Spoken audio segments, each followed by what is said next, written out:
Hello, welcome to This Week on Mustard TV. We begin 2016 looking at one of the biggest issues facing the world today, global warming.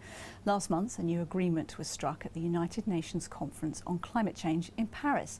For the first time, 195 countries, including the world's largest emitters, agreed a deal to combat climate change. So what does it all mean for us? Neil Perry's been looking at the detail. At the conference in Paris in December, governments agreed to limit warming to less than 2 degrees above pre-industrial levels, with a target of just 1.5 degrees. But some experts are warning that target will be extremely difficult to reach, because we've already reached 1 degree of warming. Some fear that if the world warms up by more than 2 degrees, we could see more flooding, more extreme weather events, and up to a third of species could die out. Norfolk is obviously a low-lying coastal county, which makes it vulnerable to climate change.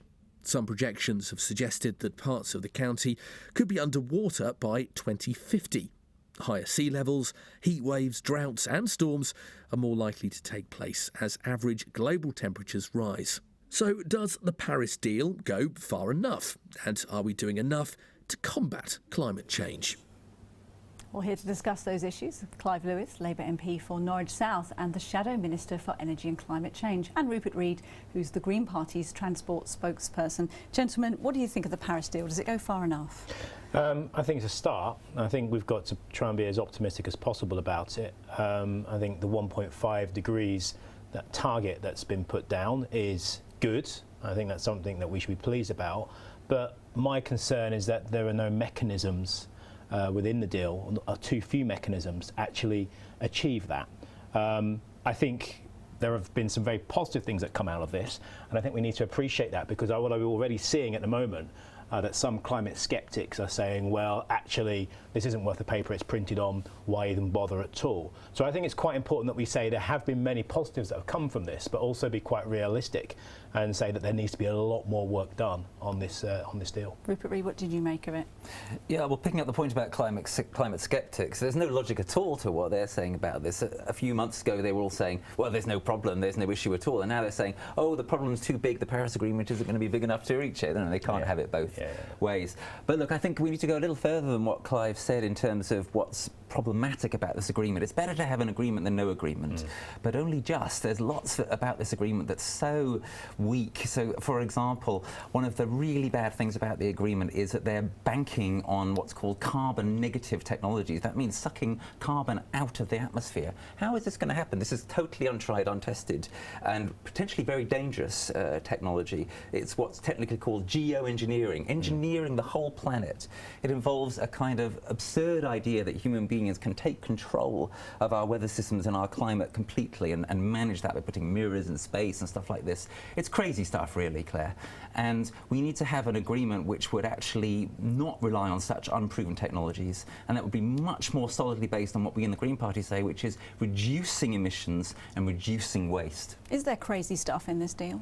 I think there's some stuff that will be very difficult to achieve, and I think some of the things, the geoengineering that Rupert's picked up on, I mean, I've read a lot about this, and it's quite concerning that people are prepared to actually kind of throw a roll of the dice again, and who knows what cloud seeding could do, who knows what gigantic mirrors in space. And I mean, actually, it would be far more cost effective, far safer to actually have a renewables policy, to actually cut down on waste, to improve on energy efficiency. I mean, you think about the amount of leakage that comes out, energy leakage that comes out of our homes and businesses. I think about a third of our carbon targets could be achieved if we spent some of those billions of pounds on energy efficiency, which this government has simply failed to do. But do we have to be realistic? I mean, 195 countries, it's good that they've achieved as much as this already.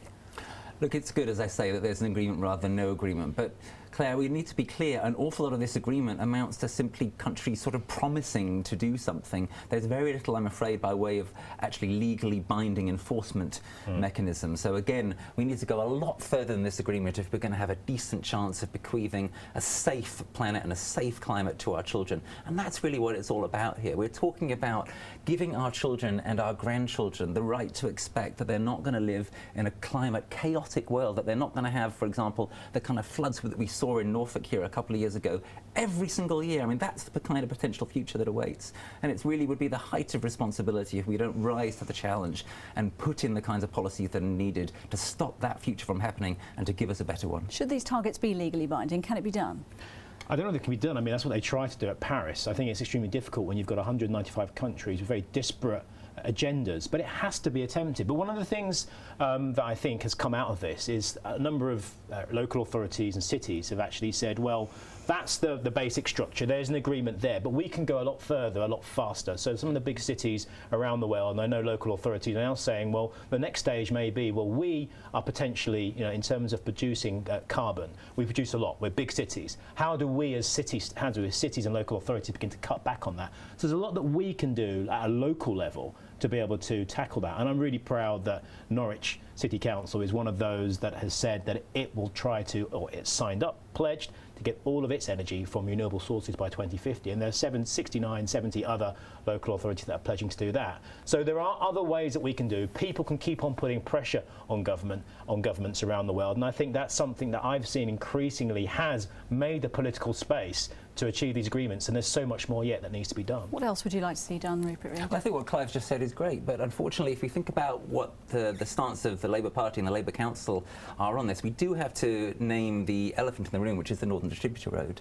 And this road, if it's built and Clive and his party support it, will produce a vast increase in the amount of emissions that we're producing locally here in the Norwich area. So really, we have to be joined up about this, and that's what the Green Party is, joined up. If we're going to be serious about renewable energy, great. We've also got to be serious about reducing the amount of emissions we're bunging into the atmosphere via, for example, that road. Quick response about that. I don't want to get too deep into the road. It's a complicated situation. I think, yes, you have to accept that building a Northern Distributor will put more carbon into the atmosphere. But the other side of the coin is, with the integrated bus transport system, with the traffic that's taken away out of the city centre, what you can't calculate and what has to be factored in is all of the traffic sitting in Norwich, pumping out fumes, crawling through, and how much extra pollution that would create. So yes, there will be some potentially extra carbon being put into the atmosphere. Well, it's very clear from the modelling, isn't it, Clive? As you said yourself. Well, it's not clear from the modelling. No, the Northern Distributor Road is going to massively increase the amount of carbon emissions in Norfolk. But what you don't know is the amount. But what you don't know is the amount of extra traffic that will be created inside Norwich without the Northern Distributor, and the carbon that will put into the atmosphere. So there are arguments on both sides. Not really. And we've talked about the Northern Distributor an awful lot on this programme many times. Let's talk about some other aspects as well. In the autumn spending review, the government announced it would protect funding for flood defences in real terms. The West Norfolk MP and Environment Minister Liz Truss faced questions in the Commons just before Christmas about the floods in Cumbria. She defended the government's position, saying they were doing enough to protect people's homes. The reality is that without a strong economy, under a Conservative government, we wouldn't have money for these crucial schemes. It's our party that is investing in new power stations and making sure that we have the energy supplies while reducing carbon emissions. It's our party that is investing to make this country more resilient and adapt to climate change and extreme weather. The party opposite have no plan. They shirked these decisions when they were in office, and they wasted our money. Liz Truss there on BBC Parliament just before Christmas. What do you make of that? She says Labour shirked their responsibilities. Well, I think, do you know what? This government, I was going to say, was coasting off of the back of the changes that the last Labour government made in terms of climate change, legally binding targets. To hear them say that, I mean, I think most people would say that the Conservatives' environmental policy, climate change policy, under the coalition, but increasingly now as a Tory government, is a sick joke. Because I would say joke, but actually it's a dangerous joke. Climate change is an existential threat. And what they've done to community energy, taking away the tax relief, what they've done to the solar feed-in tariff, what they've done to renewables, the complete instability that they've created there for that. I mean, carbon capture, they've reduced the funding for this. I mean, every single area of climate change policy, energy efficiency, a complete failure. This government has actually gone to Paris off the back, surfing off of the back of what the last Labour government did. And now it's time for it to step up. It's got the agreement. If it actually wants to be seen as being responsible when it comes to the climate, it's got to up its game, and so far it has comprehensively failed. OK, well, as you said, the government's come under some criticism for reducing subsidies for onshore wind and solar power. Speaking in December, the Secretary of State for Energy and Climate Change, Rupert Read, said, "My priority is to ensure energy bills for hard-working families and businesses are kept as low as possible, while ensuring there's a sensible level of support for carbon technologies that represent value for money. We have to get the balance right, and I'm clear that subsidies should be temporary, not a permanent part of the business model.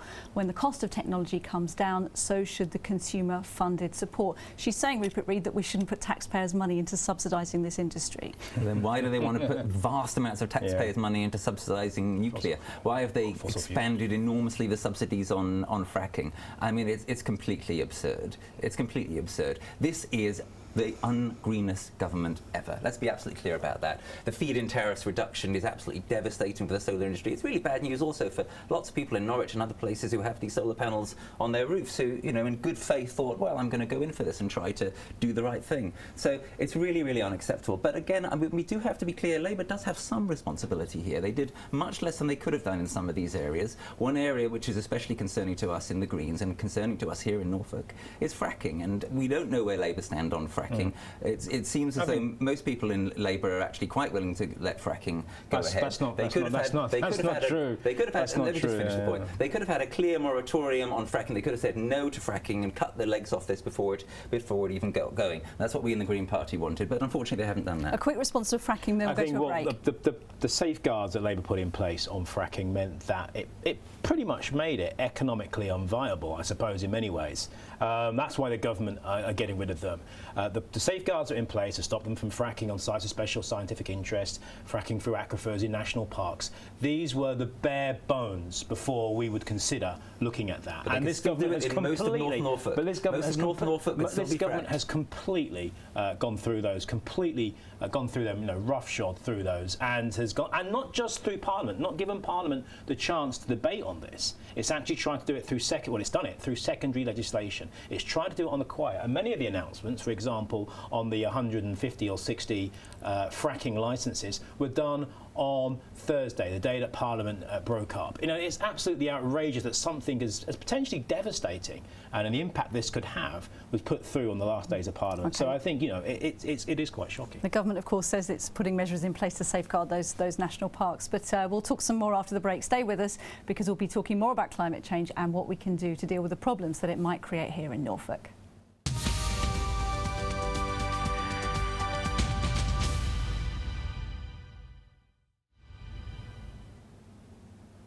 Hello, welcome back. Tonight we're talking about climate change and asking if the deal agreed at the United Nations Summit in Paris will be enough to safeguard our future.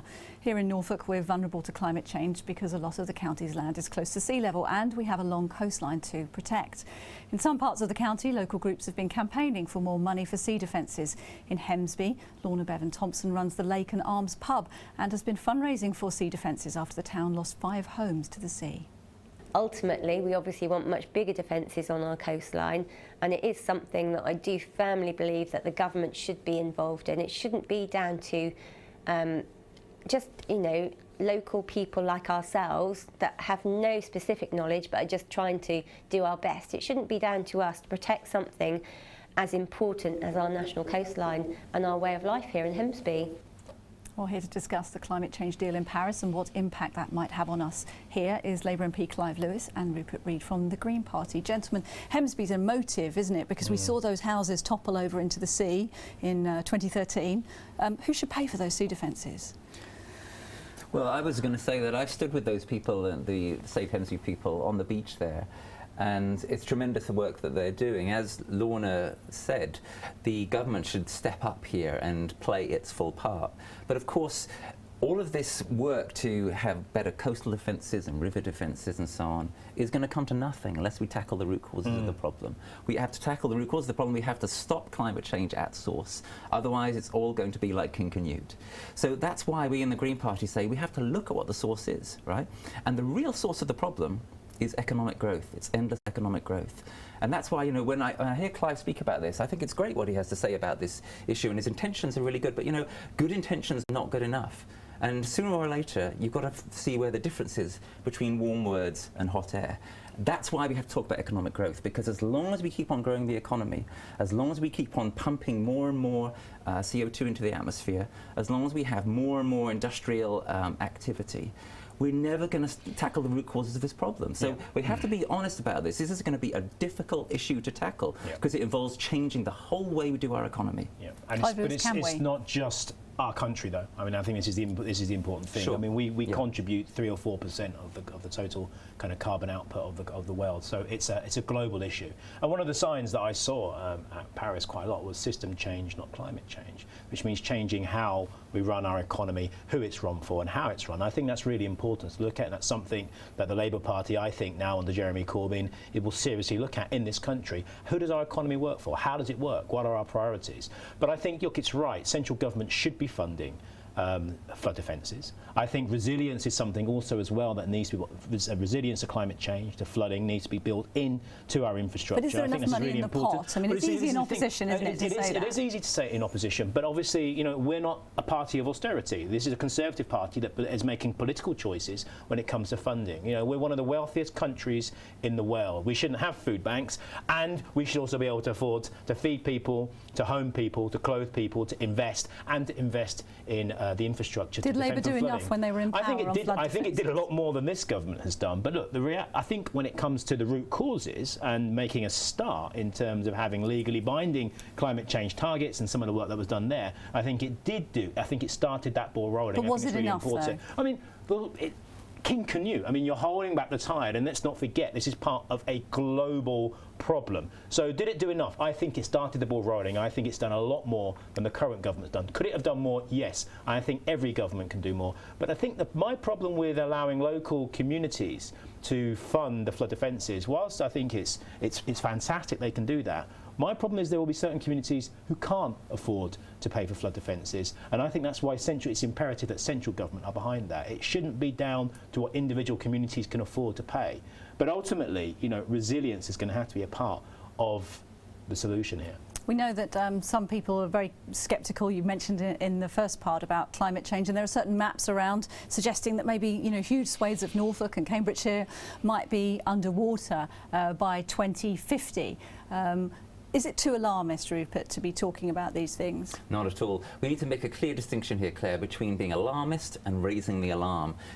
Churchill in the 30s said this. He said, people accuse Churchill of being an alarmist about the Nazi threat. He said, I'm not being an alarmist, I'm raising the alarm. And sometimes raising the alarm is exactly the right thing to do. So I work with the great climate scientists at the University of East Anglia who are doing this work, who are telling us about the dangers that we face in the future.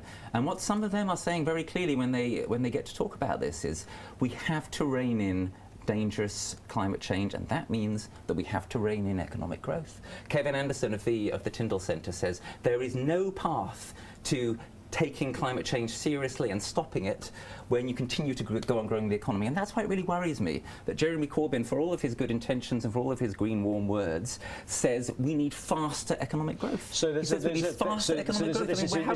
This is an interesting point. I think one of the problems, I mean, look, let's be quite realistic here. The Green Party isn't going to form a government, has no hope of forming a government. You have to be able to convince an electorate, a sceptical electorate, often, that you have policies which can tackle climate change and at the same time keep their standard of living at a certain level that they've become accustomed to. You're not going to be able to win an election saying that you're going to go back to wearing sandals and wearing sackcloth. And I'm not saying you're saying that, but I'm saying Why did you mention it? But you've got to be able to convince people. Now, there is this issue of growth, and I think there's something called good growth. So, for example, I think if you're investing in renewable technology, if you're investing in wind turbines, in offshore wind, in solar panels, in things which are actually going to tackle climate change, make our planet a better place, tackling poverty, there is a role for that kind of Absolutely infrastructure. Right. But at the same time, we've got to build down the amount of fossil fuels. So we don't have net economic growth. I have no issue with that.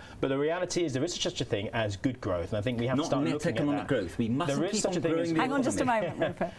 So I think what we have to look at is, what is our economy structured for? What is it there for? And if we are, if we're going to spend the next 50, 100 years simply using up the planet's resources for consumables, for waste wasting things, then I think we have to kind of come to terms with that and actually say, hold on a second, what is the big existential threat to humanity, to vast swathes of Norfolk? It is climate change. How are we going to tackle that? How are we going to adjust our economy to begin to tackle that? This government is offering no solutions. Let's bring Rupert back in now. I mean, you have only got one MP, Rupert. What kind of change can you realistically make? Well, look, what we need to have is we need to have more Green MPs, and then we can start to move in the right direction. What I hope will happen at the next election is that we get a progressive alliance government elected, which would be Scots Nationalists, Welsh Nationalists, Labour and Greens. But let's be very clear about this. Unless there are more Greens elected, unless you start to rein in economic growth, I mean net economic growth, I mean the overall size of the economy, unless you increase renewables and reduce fossil fuel, then we're just not going to be able to be seriously addressing this issue. We're not going to look our children and grandchildren in the face and say, we did all we could. Because make no mistake, this is the issue that we will be judged on. This is the issue that the politicians of this generation will be judged on.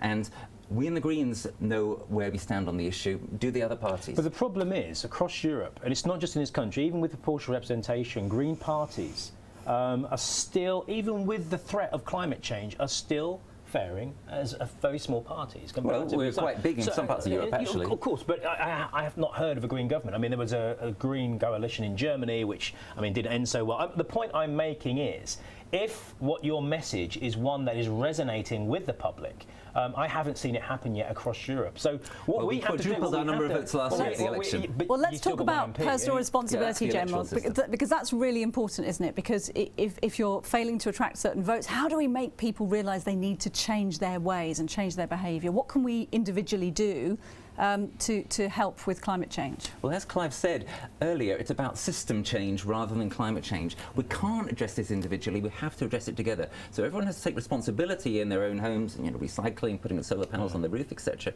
But we have to pull together and actually change our system, change our economy, transition to an economy which is going to be based in renewables, where we're going to waste far less energy, and where we're not going to be obsessed with growing all the time. And what's this economic growth supposed to be for anymore? There's enough to go round if we just share it out. In a rich country like Britain, there's enough to go round if we just share it out. Can we take some individual responsibility? Yeah, of course we can, and I think people increasingly are, but on its own that's not enough. And I think that as the message that's come out, I think, is that we need to look at how our economy works out, who it works for, and I think that's the key thing. But it's also going to need international agreement, and I think that's the one thing that I took from Paris, one of the few things I took from Paris, is that there has been a sea change in attitude amongst more countries. People are beginning to see the effects of climate change now. Now, some say, well, it's too little, too late. But that is the beginning of something. It needs to happen faster, and it needs to be done. More needs to be done in this country in particular, because I want to see Britain lead the well when it comes to renewables and tackling climate change. Just a very last word. What would you like to see change? One thing in 2016 that would make it better for the world? I'd like to see us getting rid of this government and bringing in a government that was actually serious about the energy of the future, which is green, renewable energy, for which we have so much potential here in Norfolk. We should have tidal energy here, as well as, of course, expanding the wind and solar that we have. Tidal energy, by the way, could save the Broads if we put in a tidal barrage in. That's the kind of creative thinking we need to stop dangerous climate change. All right, gentlemen, thank you very much. It's been a really interesting discussion this evening. That is all we've got time for. Thank you to my guests for making the time to talk to us. You can add your comments on our Facebook page, or you can find us at Twitter. We're at Mustard This Week. Next week, we're talking about mental health, and I hope you can join us then. Good night.